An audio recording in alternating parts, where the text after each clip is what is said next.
On a le plaisir ce soir d'accueillir le grand rabbin de Kiev, le Rav Jonathan Markovitch. Bonsoir et merci à vous d'être venu. Alors quelques mots peut-être d'abord sur l'objet de votre visite, ici, votre présence en Israël. Vous rencontrez certaines personnalités, on imagine ? Bonsoir à vous David et bonsoir à tous les participants à cette émission et à tous les téléspectateurs.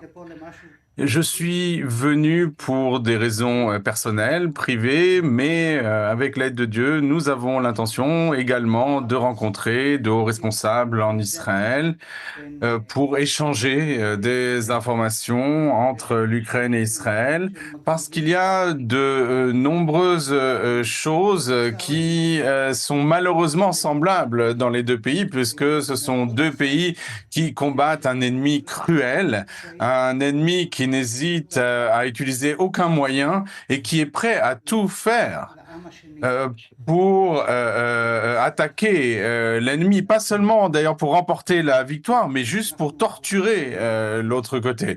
Donc nous voyons que c'est ce qui se passe aussi bien en Israël qu'en Ukraine. Et vous pensez justement que vous pouvez contribuer peut-être au rapprochement entre la communauté juive d'Ukraine et l'État d'Israël, ou peut-être même plus largement entre l'Ukraine et Israël? Aujourd'hui, on sait que la relation n'a pas toujours été très simple ces dernières années.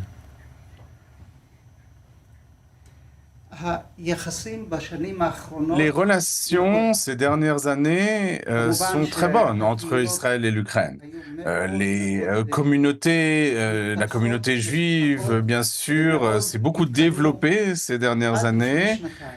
Jusqu'à il y a 2 ans, mais cela a pris fin pas à cause du gouvernement israélien, ni à cause du gouvernement ukrainien, mais à cause de cet ennemi qui a stoppé le développement de la communauté juive en Ukraine. Il est vrai qu'il y a plusieurs décennies, de nombreuses décennies, je dirais, l'Ukraine a été un pays problématique pour les Juifs, mais ces dernières années, il y a eu des progrès très importants. Ils ont fait énormément d'efforts pour les Juifs en Ukraine. Alors justement, c'est important parce que c'est l'un des arguments de la Russie aujourd'hui de dire qu'il y a encore beaucoup d'antisémitisme en Ukraine. Il y a les rues, les avenues, les stades qui portent encore le nom de collaborateurs des nazis, il y a la brigade Azov, etc.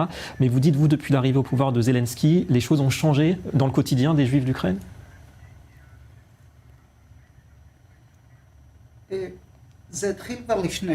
Cela a commencé déjà avant même l'arrivée au pouvoir de Zelensky. Sur le plan statistique, dans les faits, les actes antisémites en Ukraine, le niveau d'actes antisémites est le plus bas en Europe.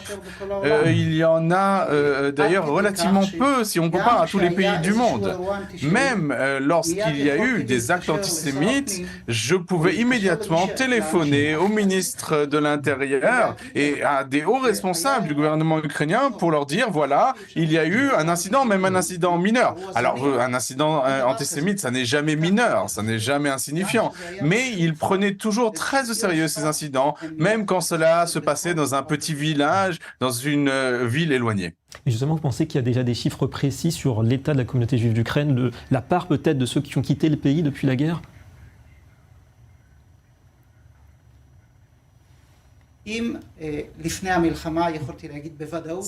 Avant la guerre, j'aurais pu vous dire exactement combien il y avait de juifs et combien venaient s'installer. Aujourd'hui, il est très difficile de donner des chiffres. Ce que je peux vous dire avec certitude, c'est qu'il y a des milliers de juifs qui sont restés en Ukraine pour des raisons diverses. La première raison, il s'agit parfois de retraités, de gens qui sont âgés et qui auraient du mal à quitter leur maison, leur pays.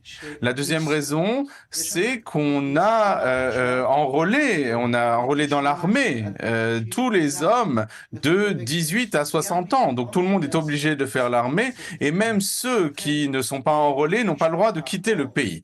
Donc les gens qui avaient des familles et des membres de leur famille qui devaient rester ont décidé de rester. Des familles dans lesquelles les maris ont été enrôlés et ne peuvent pas quitter, donc leurs femmes et leurs enfants sont restés avec leur mari. Donc il y a encore de nombreuses familles qui sont restées en Ukraine et qui continuent à participer à la vie de la communauté qui fonctionne fonctionne presque normalement. Donc vous dites qu'il y a encore un avenir pour les Juifs en Ukraine malgré ce contexte compliqué de la guerre depuis maintenant 2 ans. Merci beaucoup à vous, Rav Yonatan Markovi, d'être venu ce soir nous rendre visite.